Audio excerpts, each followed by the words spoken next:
Bonsoir à tous et bienvenue sur ITV. Dans l'actualité de ce samedi, les robinets ne coulent plus ces derniers jours à Dakar. Les populations alertent sur une pénurie en vue. La SDE rassure. Ces coupures d'eau sont dues aux fortes pluies de ces dernières semaines, mais rien d'alarmant.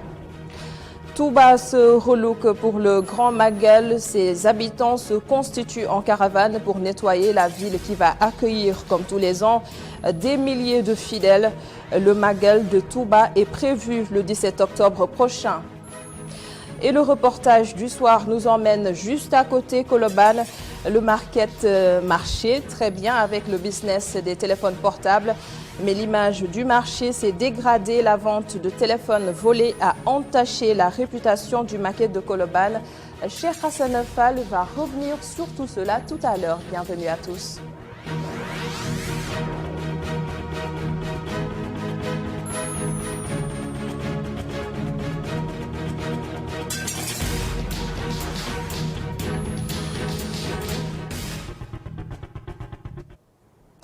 Et c'est reparti. Les coupures d'eau, beaucoup de quartiers de Dakar sont concernés.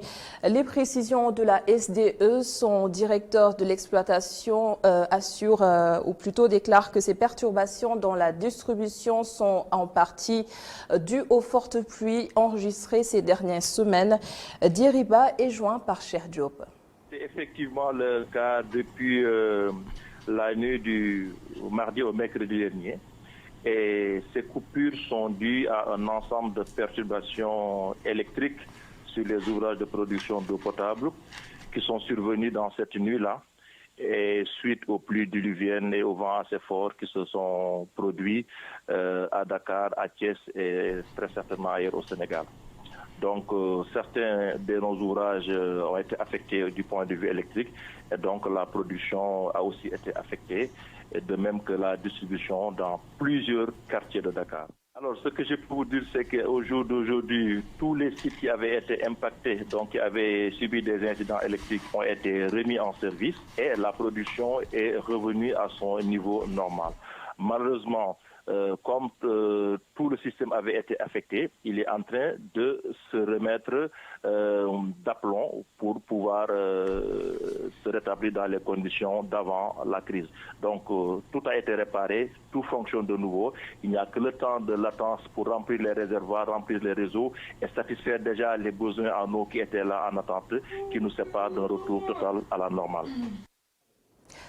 La suppression des fonds communs avait été soulevée il y a quelques semaines lorsque Macky Sall a engagé sa série de réformes dans l'administration sénégalaise. Mais cette idée fait grincer des dents depuis lors et cette fois, c'est le directeur général de la comptabilité publique et du Trésor qui dit qu'il faut renforcer ces fonds communs plutôt que de les supprimer. Cheikh Tidiane Diop, s'exprimait en marge du congrès ce samedi du syndicat unitaire des travailleurs du Trésor. Il a aussi parlé de cet incendie qui s'est déclaré hier à la direction générale du Trésor. Et puis, ces propos sont recueillis par Abdourahmane Ly.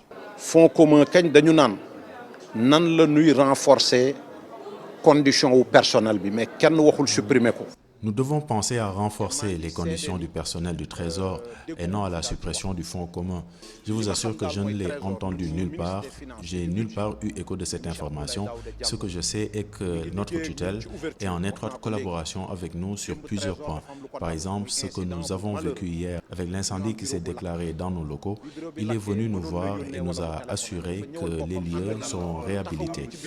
Depuis qu'il est là, il fait pour que les conditions de travail du personnel soient aux normes. Par rapport à la suppression du fonds commun, on doit penser à le renforcer plutôt qu'à le supprimer, même s'il faut le dire, ce n'est pas encore à l'ordre du jour. Fonds commun du wax boo xam ne dafa nekk à l'ordre du jour. Au contraire, dañuy wax ci nu ñu ko renforcer ak nu ñu ko gën a defee ba mu méngoog bëgg-bëgg ak attente agent yi mais wàññi ko supprimer ko xel waxu ko. Le directeur général de la comptabilité publique et du Trésor, Cheikh Tidiane Diop, assistait donc au congrès de renouvellement des instances du syndicat unitaire des travailleurs du Trésor. Le secrétaire général sortant s'est félicité de toutes ces avancées qui ont été notées durant ces 3 années de règne. Le Magal de Touba, c'est dans quelques jours, précisément ce 17 octobre. La ville sainte reçoit un grand coup de balai. La famille de Cheikh Ibra Fall a organisé une caravane pour nettoyer les grandes artères de la ville. Et comme tous les ans, Touba reçoit des milliers de pèlerins à l'occasion du Magal. Nos envoyés spéciaux, Amago Robernian, Babacar Ndiaye. Désherbage, désensablement et ramassage, ils ne laissent rien sur leur passage. Jeunes, adultes, tous les âges partagent la même mission, assainir Touba avant le grand Magal. Tous les vendredis, nous sommes là pour les besoins du grand Magal de Touba. Il faut que la ville soit propre pour accueillir les pèlerins. Nous sommes déterminés à rendre toute la ville propre. Tous les pèlerins doivent être dans de très bonnes conditions. Un travail qu'ils effectuent avec ferveur et dévotion malgré la chaleur qui enveloppe la cité religieuse. Nous faisons ce travail depuis la première célébration du Magal de Touba. C'est un ndigal que nous nous efforçons d'exécuter, nous, disciples de Mam Cheikh Ibrahima Fall. Nous le prenons comme une obligation car le Magal de Touba représente tout pour nous, mourides. Et tout au long du parcours, le rythme des battements de tambour motive le groupe. Une vraie source de motivation. Nous les accompagnons, nous les motivons. Et la famille de Serigne Cheikh Borom Ndigal ne le démentira pas. Nous sommes des disciples de Cheikh Ibrahima Fall Lamp et c'est un privilège de travailler pour lui et nous nous y attellerons toute notre vie. Et une fois, l'ancien khalife Serigne Saliou Mbacké nous avait même appelé quand il avait entendu nos tambours. C'est cela notre travail. Après leur coup de balai sur les avenues, rues et ruelles de Touba, la cité est fin prête pour accueillir ses pèlerins dans un environnement propre et reluisant. Le tout sous l'œil éternel de Lamp Fall, le plus haut des minarets de la grande mosquée. Nos envoyés spéciaux Amago Robernian, Sidignan et puis Babacar Ndiaye. La filière anacarde est en crise à Tambacounda et environ. L'échec de la précédente campagne agricole a fait des séquelles très profondes. Les paysans peinent à s'en sortir et c'est justement pour cette raison ils veulent éviter une deuxième vente à la prochaine campagne. Ces acteurs de la filière anacarde se sont réunis à Tambacounda pour en discuter. La correspondance de Seydou Diata. La campagne de collecte et de commercialisation de la noix de l'anacarde est bouclée il y a depuis maintenant près de 2 mois. Mais les séquelles de la mévente lors de la précédente campagne et la chute drastique du prix au kilogramme restent palpables au niveau des ménages. Toute la population s'intéresse à cette filière. Malheureusement, les producteurs qui sont là en profitent moins par rapport aux acheteurs de l'année 2016. Je pense que les prix avaient tourné autour de 1200. Et malheureusement, cette année, qu'est-ce qu'on a? Cette rencontre aux allures d'un forum dans la commune de Adéane constitue un cadre d'échange pour tirer les enseignements de la précédente campagne et éviter les erreurs du passé à la prochaine campagne. Les planteurs d'anacarde sont les parents pauvres de la filière et qui nourrit d'autres bouches. Les principales difficultés sont liées à des problèmes d'organisation, des difficultés de financement, de technique, des prix dérisoires, j'en passe. Après avoir engagé la réflexion et échangé sur la problématique, tout le monde s'accorde à reconnaître que les producteurs manquent d'organisation et d'esprit entrepreneurial, notamment dans la transformation. Les défauts d'organisation ne militent pas pour la défense de l'intérêt des paysans. Face aux véreux collecteurs, nous devons nous organiser pour améliorer nos pratiques, les techniques culturelles, la qualité et le rendement. L'industrialisation qui doit être la solution de demain. Au lieu de vendre et d'exporter, il faut qu'on produise, qu'on transforme ici, qu'on crée de l'emploi et que demain, ça puisse profiter d'abord aux populations locales. Je ne peux pas comprendre qu'on soit assis sur des zones riches et que les populations soient pauvres. C'est ça qu'il faut refuser. Et ça passe par un link entre la transformation de base et la transformation au niveau industriel. L'anacarde demeure la principale source de revenus pour les arboriculteurs. Mais la crise qui frappe le secteur suscite beaucoup d'interrogations et de craintes sur le devenir de la filière. Le Sénégal a désormais son KFC. Il s'agit de la chaîne de restauration la plus populaire au monde. KFC Sénégal a été inauguré hier vendredi et selon la directrice générale, l'ouverture de ce nouveau restaurant va générer beaucoup d'emplois et booster l'économie sénégalaise. Le ruban a été coupé devant nos reporters Youssouf Konté et Mafalfal. Une première au Sénégal. Le restaurant KFC débarque au pays de la Teranga ce 4 octobre. Une aubaine pour l'économie sénégalaise, mais aussi pour les férus du fast-food. C'est pour moi un grand honneur et un réel privilège de vous accueillir ce soir sur la corniche ouest de Dakar à l'occasion de l'inauguration du premier restaurant KFC au Sénégal. À travers le business model mis en place, consistant à former, doter et accompagner les agriculteurs sénégalais pour ensuite racheter leur production, Sedima, à travers sa franchise, soutient et encourage l'entrepreneuriat pour contribuer à l'autosuffisance alimentaire du Sénégal et en Afrique. D'ici 2022, le groupe ambitionne d'ouvrir une douzaine de restaurants. En effet, à travers la création d'emplois, la promotion de l'emploi et notre engagement à faire travailler le maximum de Sénégalais.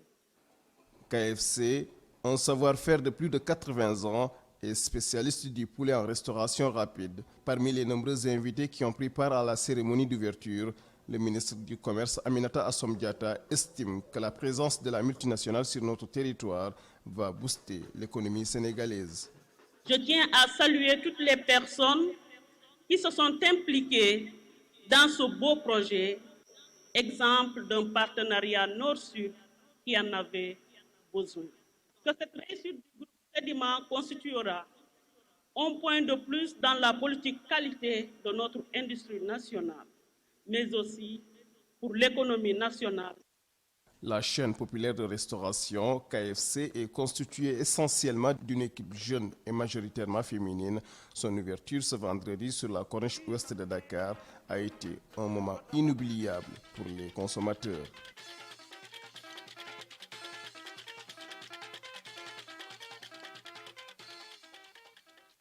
Les membres du Rassemblement du peuple guinéen disent oui à la nouvelle constitution proposée par leur leader Alpha Condé. Réunis à Dakar cet après-midi, ils soutiennent que l'ancienne constitution ne reflète pas les réalités de la Guinée. Ces membres du RPG déclarent que la polémique autour d'un troisième mandat n'est pas fondée. Transition pour parler d'autres actualités internationales.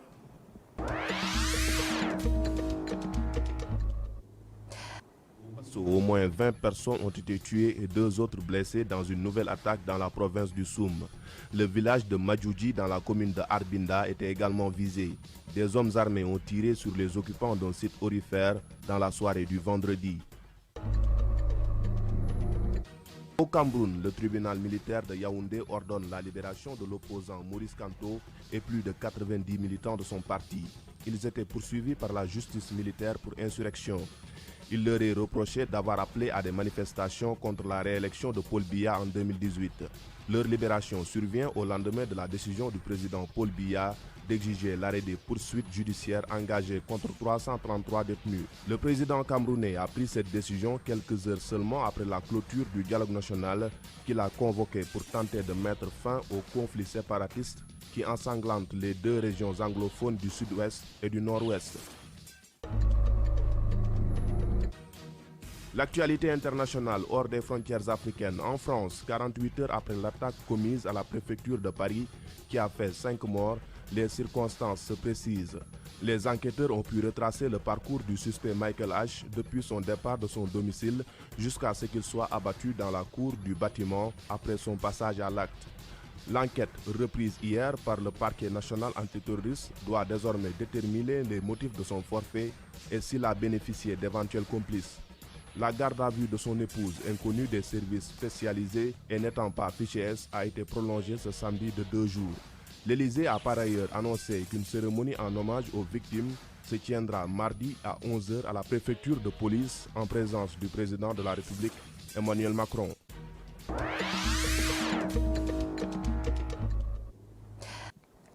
Le syndicat unitaire des travailleurs du Trésor était en congrès de renouvellement de ses instances ce samedi. Le secrétaire général sortant se félicite de ces progrès obtenus durant ces 3 années de gestion. Le point avec Abdourahmane Ly.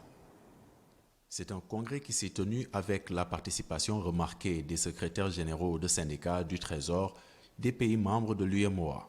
Une occasion saisie par le représentant, le président des syndicats des travailleurs du Trésor de la zone communautaire, qui revient sur le rôle de ces fonctionnaires qu'il qualifie de très important, voire essentiel. Au Trésor public, dans l'espace UEMOA, nous agissons pour faire du syndicalisme autrement, pour participer à l'édification et au développement de nos administrations publiques et participer également au développement humain de nos travailleurs. En étant des acteurs de production, en étant des acteurs avertis, efficaces et dynamiques dans l'accomplissement de nos tâches, que nous puissions tout faire pour permettre à nos directions générales d'atteindre leurs objectifs. Le secrétaire général sortant du Sud se dit satisfait au bout de son mandat de 3 ans. Son approche trouve son sens aujourd'hui dans son bilan. Nous avons connu un mandat calme, un mandat marqué par le dialogue et la concertation à l'interne au sein de la Direction générale de la comptabilité publique et du Trésor. Toutes les questions intéressant le personnel du Trésor, c'est-à-dire les membres du syndicat unique des travailleurs du Trésor, ont été posées à monsieur le directeur général de la comptabilité publique et ont été traitées suivant les intérêts majeurs du Trésor. Donc c'est un mandat caractérisé par des acquis, caractérisé par la défense des intérêts de nos membres et du Trésor public en général. Un congrès qui a été une occasion pour le directeur général de la comptabilité publique du Trésor d'annoncer des réformes dans le secteur. Ce congrès est organisé dans un contexte marqué par d'importantes réformes initiées en vue de la modernisation de la Direction générale de la comptabilité publique et du Trésor, dans son organisation et dans ses procédures. En effet, plusieurs chantiers ont été engagés pour préparer la Direction générale et son personnel à l'application intégrale du nouveau cadre harmonisé de gestion des finances publiques qui induit une réorganisation de nos structures et un alignement aux standards internationaux de nos règles et procédures. Une pause a ainsi permis à ces autorités de se libérer, reprise par la suite avec l'élection du 4e secrétaire général du syndicat unitaire des travailleurs du Trésor. L'invitation du syndicat des travailleurs de l'administration. Il y a eu des temps, le market de Colobane était un lieu incontournable pour acheter, vendre ou réparer un téléphone portable. Mais au fil des ans, sa réputation s'est effritée. La vente de téléphones portables volés a entaché sa réputation justement. Et la plupart des vendeurs se sont retrouvés en prison. C'est un reportage de Cheikh Hassan Fall, c'est les Diallo. Ils se distinguent facilement dans le méli-mélo du marché de Colobane. Armés de leur courage sous le soleil, ces vendeurs de smartphones regrettent la belle époque. Le business ne rapporte plus tellement comparé aux années passées. Maintenant, les prix des téléphones sont connus de tous. Les revendeurs, eux, ils préfèrent par exemple, si le client ne connaît pas le prix, par exemple, il l'achète à 65 000 francs, il le vend à 80 000. Ce n'est plus le cas, franchement. En tout cas, c'est pas comme autant. Maintenant, c'est difficile de vendre plus de 5 téléphones par jour. Il est même très difficile de se faire des bénéfices. Si la publicité et la communication des grandes marques impactent leur business, la réputation du marché ne joue pas aussi en leur faveur. C'est juste un mythe qui est là. Beaucoup de gens ont peur dès qu'ils entendent parler de Colobane. Lorsque j'étais au campus, quand on me dit par exemple, on va à Colobane, j'ai même peur. Maintenant, le marché n'est rempli que de jeunes qui en veulent vraiment. D'antan, Colobane avait une mauvaise image, mais maintenant, il y a du mieux. L'autre souci, le recel des téléphones volés qui leur cause énormément de tort. Par exemple, dans la journée, parce que nous qui enlèvent les codes de téléphone, tu peux avoir 50 clients qui viennent te dire, par exemple, enlève-moi le code de ce téléphone. Donc, une fois que le client s'est présenté te dire enlève-moi le code du téléphone, ça montre qu'il a volé le téléphone. Nous avons beaucoup d'amis qui sont à Rebeuss à cause de ces téléphones volés. Et pour beaucoup, ils n'en savaient rien. Et certains sont malheureusement toujours en détention. Ici, toutes les marques de téléphones s'y retrouvent, de Samsung à Apple, avec des jeunes débrouillards qui demandent juste plus de considération. Merci, cher Hassan Fall. Et c'est la fin de ce journal. Merci de l'avoir suivi. Merci à la régie. À suivre hier et pour les infos à 22h30, Djukib Ribari avec Baba Ndiaye. Et je vous donne rendez-vous demain à la même heure, 19h45 sur ITV. Bonsoir à tous.